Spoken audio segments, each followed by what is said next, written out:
Knack, knack. Who's there? Yeah, I'd rather not share that with you. Hey, no sweat. Come on in. Make yourself at home and take anything you want. Wait, you wouldn't let a stranger in your house. Why would you let anonymous traffic scrape your website? Introducing IPinfo's Privacy Detection API, a fast and simple way to detect malicious traffic. Activate your free trial today at ipinfo.io. And don't forget to use the promo code CODESTORY at checkout. I remember the first day, let's say, day or week or even month, we delivered our solution to the public, product hunt, and then beta list, I guess. And, I was so scared because it looked ugly and there were a couple of features. That's it. But immediately we started to get a lot of feedback. What we need to deliver, what are the major issues, what are the bugs, what are the biggest challenges of our potential audience. And then you start to understand, okay, who is actually your ideal customer profile? I'm Vicki Duben. I'm the founder and CEO of Vust.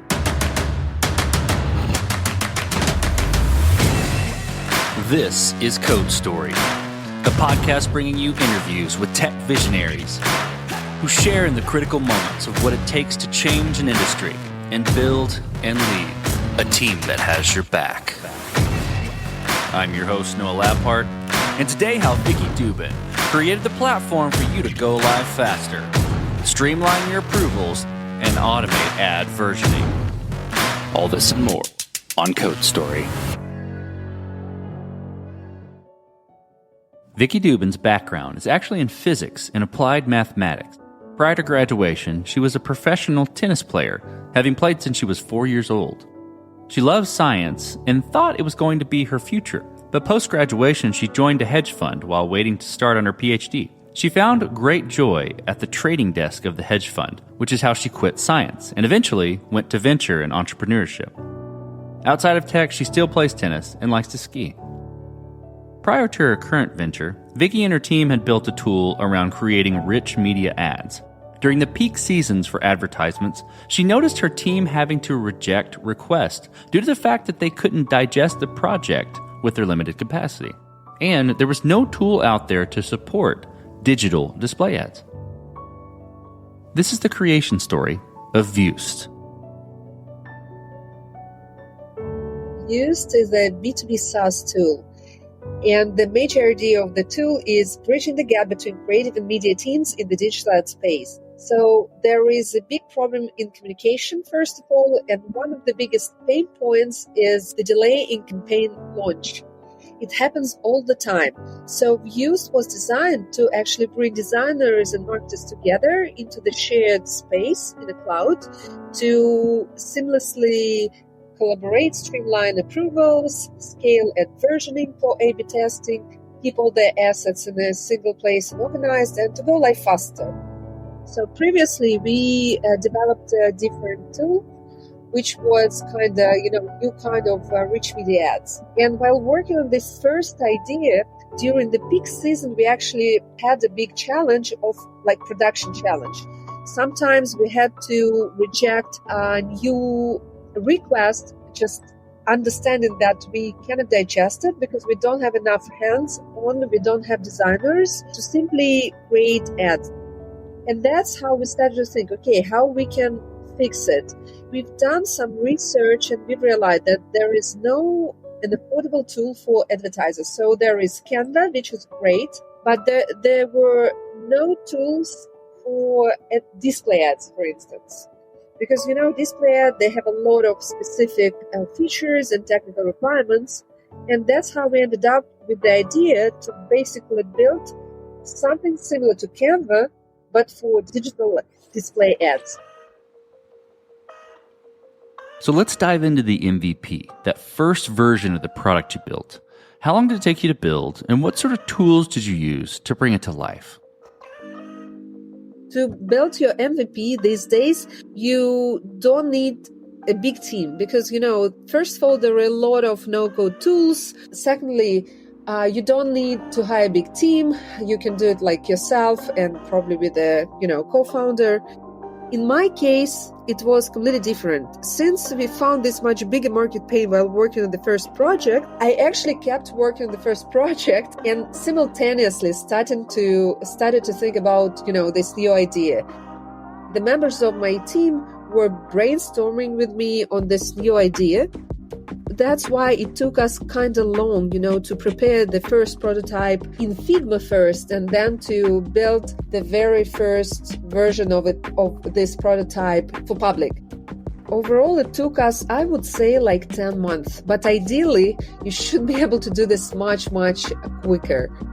This was probably my mistake. I should probably hire separate team, 1-2 persons, or maybe I should shut down the first project full stop and concentrate all my efforts on this new idea. But I haven't done this. So I would suggest, talking to myself in the past, I would suggest just to stop working on the first project and start a new one to save time, to save money, and to be more efficient. When building an MVP, you've got to make certain decisions and trade-offs around, tech debt or approach or what features you're going to cut from the original product. So tell me about some of those decisions and trade-offs you had to make and how you coped with them.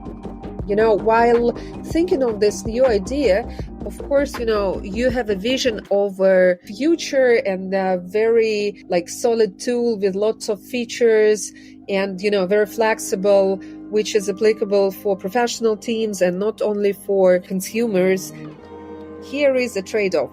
So you should prioritize how you're going to deliver all those features and what is the major pain you're going to solve. First of all, as a founder or as a, product creator, you should communicate with your prospects as much as possible. So this is probably should be your major priority, to have calls, meetings every day, a lot, and presenting your idea first, probably on a paper, and then your actual working MVP. So on one hand, we were thinking, okay, the biggest pain point, for instance, in our industry is we have a lot of data, so we need to create a lot of variations of the same banner, in different sizes for different channels, one thing, and different variations in terms of design, like different background color, different copy, because we have a lot of data and we can buy the audience, the specific audience. But in order, to deliver those features, we had to start from the very basic ones, like editing, the set of editing features and the set of some, for instance, animations. Maybe if we could concentrate on just one single pane, for instance, resize, and start working on this particular feature. And maybe, if we gave up on friendly and cool UI UX and just delivered very, very ugly but working feature of resizing, maybe we could do more efficient, maybe we would be more, maybe we could acquire more users organically and much faster. I still don't have an answer because sometimes it's very difficult to assess in terms of architecture of the product. Even though if you have a technical background, even though if you are CTO, for instance, and not non-technical founder, it's just experimenting. You should create first step, you should make a first step and then go to your audience and test. Should make another step, go to your audience and test, and then pivot. I don't know. I think there's no secret sauce, there's no an answer. You just need to try maybe both ways, maybe. If your major pain point could be solved, easily, okay, try to concentrate all your efforts on this one. If you're not sure, okay, just deliver organically, starting from the very basic ones. Speak to your potential audience. This episode is sponsored by Vanta. You're a startup founder. Finding product market fit is probably your number one priority. But to land bigger customers, you also need security compliance. And obtaining your SOC 2 or ISO 27001 certification can open those big doors. But they take time and energy, pulling you away from building and shipping. And that's where Vanta comes in. Vanta is the all-in-one compliance solution helping startups like yours get audit ready and build a strong security foundation quickly and painlessly. How, you ask? Vanta automates the manual security tasks that slow you down, helping you streamline your audit. And the platform connects you with trusted VCSOs to build your program, auditors to get you through audits quickly, and a marketplace for essentials like pen testing. Join over 8,000 companies, including many Y Combinator and Techstars startups who trust Vanta. Simplify compliance and get $1,000 off at vanta.com/codestory. That's VANTA.com/codestory. This episode is sponsored by Kinsta. Between juggling client meetings, managing your website, and keeping up with everyday tasks, who has the time to stress out about website security? Well, with Kinsta, the technical stuff is taken care of, so you can focus on what you do best. Kinsta provides managed hosting for WordPress, offering lightning-fast load times, top-tier security, and unmatched human-only customer support. Whether you're a business owner, web developer, or running a digital agency, Kinsta makes managing your website easy and efficient. Kinsta provides enterprise-grade security, being one of the few hosting providers for WordPress with SOC 2 and other certifications, guaranteeing the highest level of security for your website. Thanks to their unlimited free expert-led migrations, Kinsta ensures a smooth transition for you from other hosting providers. Customers have reported 200% faster load times post-migration to their platform. What I find cool about Kinsta is their fast and reliable customer service and premium features that are included at no extra cost. Ready to experience Kinsta's hosting for yourself? Get your first month free when you sign up at kinsta.com today. That's KINSTA.com. You know, it's a really interesting segue into my next question, talking about feedback from customers. I'm curious how you progressed the product from there and matured it. And to kind of wrap that in a box, what I'm looking for is how you built your roadmap and how you went about deciding, okay, this is the next most important thing to build. You keep changing your roadmap a lot. I mean, not in terms of, features. Like usually you have a fundamental vision, where you want to get and what are the major pain points you're trying to solve, right? So you have kind of understanding of the general architecture of your solution and the major features you want to deliver. But then there are a lot of small steps in between. And that's why it's very important, to deliver your solution to your potential customers as soon as possible. And I can tell you honestly, I remember the first day, let's say, day or week or even month, we delivered our solution to the public, product hunt, and then beta list, I guess. And, I was so scared because it looked ugly and there were a couple of features. That's it. But immediately we've started to get a lot of feedback. What we need to deliver, what are the major issues, what are the bugs, what are the biggest challenges of our potential audience. And then you start to understand, okay, who is actually your ideal customer profile? And again, when you try to find this ideal client, you keep iterating a lot because initially, we were thinking we are building a banners factory for small guys, for small businesses, for, solo marketers, for people who probably don't have a specific design, experience. So we need to deliver something very simple, user-friendly. But while working with those guys and while acquiring new customers, we started to think, okay, we see more and more professionals joining the community. The more professional teams are joining, they have different challenges. And after, I think, 1 year after the public launch, we've realized that we need to pivot. And we are building not a banners factory, but we are building kind of project management tool for advertisers. And that boosted us a lot. And since we've realized there is a new vision, there is a new challenge, we've started to talk to different prospects and started to collect a different feedback. And we've realized that the pain is even bigger than we were thinking about. Well, let's switch to team then. So how did you go about building your team? And what did you look for in those people to indicate that they were the winning horses to join you? People is the biggest treasure, actually, and people are their major resource. Probably it's the biggest challenge for the founder to hire first employees and to find a partner or a co-founder. In this particular project, I'm a solo founder, and I've heard a lot of questions from investors and from potential partners saying like, okay, it's too risky because you need to have co-founders because this is a high responsibility and there are a lot of risks, and you need to share it because it's very difficult to handle everything. It's hard, but it's doable. And same with the team. My biggest support is my team. I'm grateful to the team for our current success. I would put it this way. And I was lucky in a way. As I mentioned, I actually joined the first project where I had a CTO co-founder, so technical co-founder, and he actually had a team. And when I joined the project and I became CEO, and actually he left, so I became a leader of this team. And when we've started to think about this new project, which we are working on currently, they all followed me to this one. And I would say I was lucky in a way. And of course, we had some turnover, but not much. So we're still a small team of 11 people. We are totally remote. We are working out of 6 countries. We've been working together for, I would say, nearly 5 years, bearing in mind the first project as well.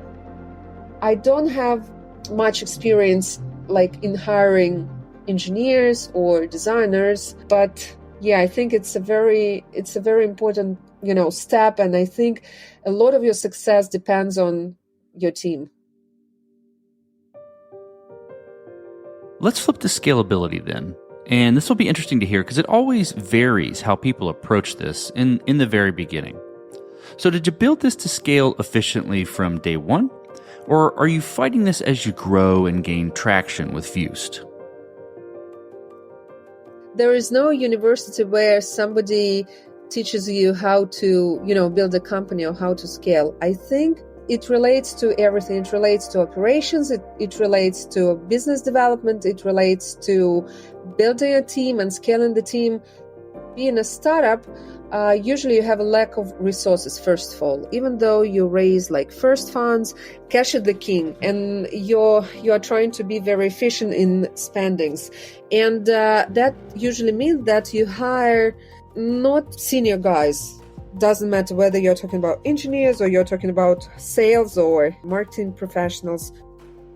All together, you grow with the project. And if you are able to keep the same pace of self-development, of responsibility, it automatically delivers a very strong result in terms of business growth.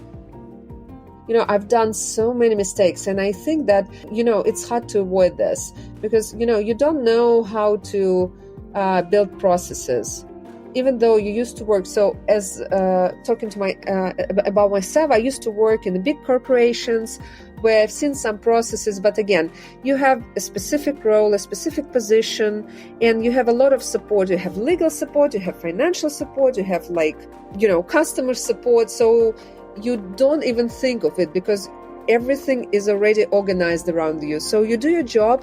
When you start building your company, so you need to build all the processes from scratch. Like most of the time, you don't know where to start, how to start. So again, you irritate not only with the product, not only with features, not only with the vision, but you irritate with building these operational, processes. If you have a great team, if your employees understand why they join, if they like the idea, if they trust you, so it's going to be fine. So, Vicki, as you step out on the balcony and you look across all that you've built, what are you most proud of? Once I got a very good piece of advice from one of my mentors, and he told me, okay, just every week write down a win of the week. It might be something really small. I don't know, you deliver a feature, or maybe it might be something big. You signed up an investor, you signed up a customer, or you hired a new great engineer. Doesn't matter. So every week, just write down one win. And when you feel distressed or disencouraged, or you feel that you're done, you don't have strength to keep going, just read through this list.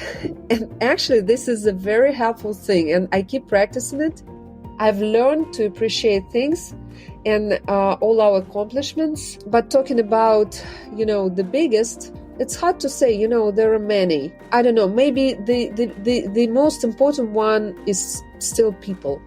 People who are behind your back, doesn't matter what, who supports you and who trusts you and who are sharing same dreams. I think this is the biggest achievement.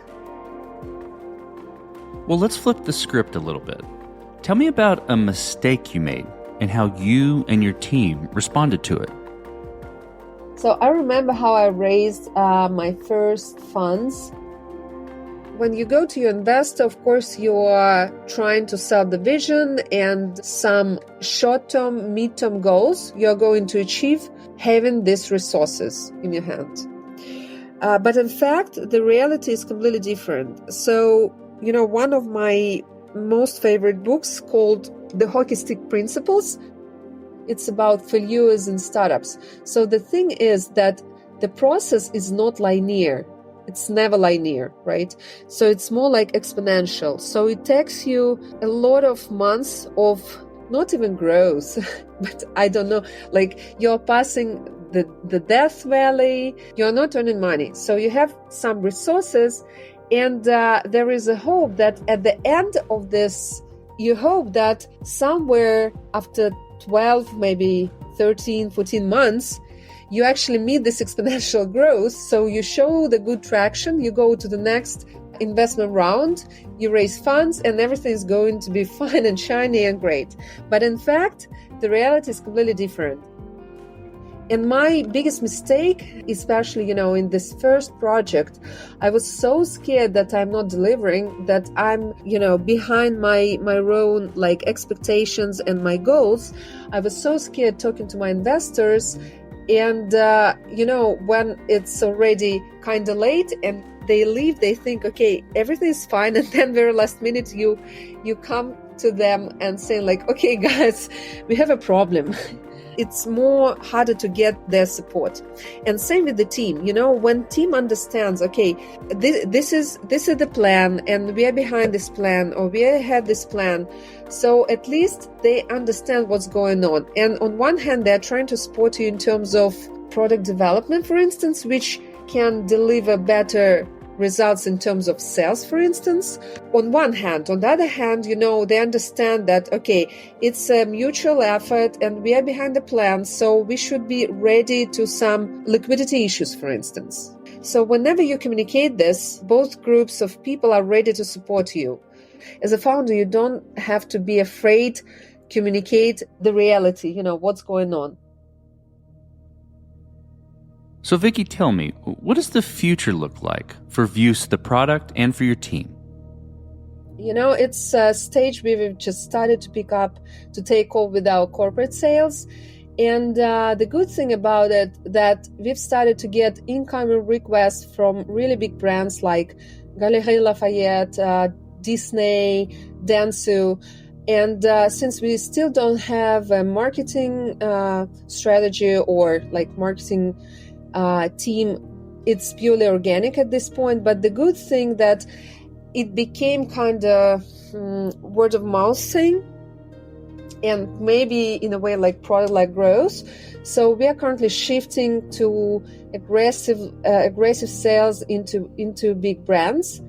And in terms of numbers, I would say that for the next 12 months, our goal is to hit $5 million in annual recurring revenue. Well, let's switch to you, Vicki. Who influences the way that you work? Name someone or multiple people or something you look up to, and why. There are so many people. Early on, I think parents and my tennis coach and my teachers. And, I can say every day I meet new people who inspire me a lot. It might be, scientists or entrepreneurs or actually whoever. So it's it's difficult to name just specific people or characters. And probably books as well. So I'm just open-minded. I keep looking around. And this is a reason why I fell in love in like building a company, because, being a founder, you are able to meet a lot of people, like potential counterparts or mentors or investors, and you keep learning a lot, like every day, from all of these people. So we talked about a mistake earlier, but a little bit different spin. If you could go back to the beginning, what would you do different, or where would you consider taking a different approach? I wouldn't have changed anything at all. I think that, maybe it's a faith, so maybe it's a destiny, I don't know. But it was my path, to learn things, to get experience, and to get to the point where I am now, and to build a company like Vused, with all its achievements at this stage. So it's very difficult. So you should probably learn from your mistakes and keep analyzing it, and not to repeat them in again and again and again. But I don't think that we should change anything. Well, last question, Vicki. So you're getting on a plane and you're sitting next to a young entrepreneur who's built the next big thing. They're jazzed about it. They can't wait to show it off to the world, and can't wait to show it off to you right there on the plane. What advice do you give that person, having gone down this road a bit? Don't be afraid to fail. It's a very important part of your adventure and on the way to your success. So just be passionate, do whatever you really love, and enjoy it, and don't be afraid. Don't be afraid, yeah. I think that's fantastic advice. Well, Vicki, thank you for being on the show today, and thank you for telling the creation story of Vused. Sure, my pleasure. And this concludes another chapter of Code Story. Code Story is hosted and produced by Noah Labhart. Be sure to subscribe on Apple Podcasts, Spotify, or the podcasting app of your choice. Support the show on patreon.com/codestory for just $5 to $10 a month. And when you get a chance, leave us a review. Both things help us out tremendously. And thanks again for listening.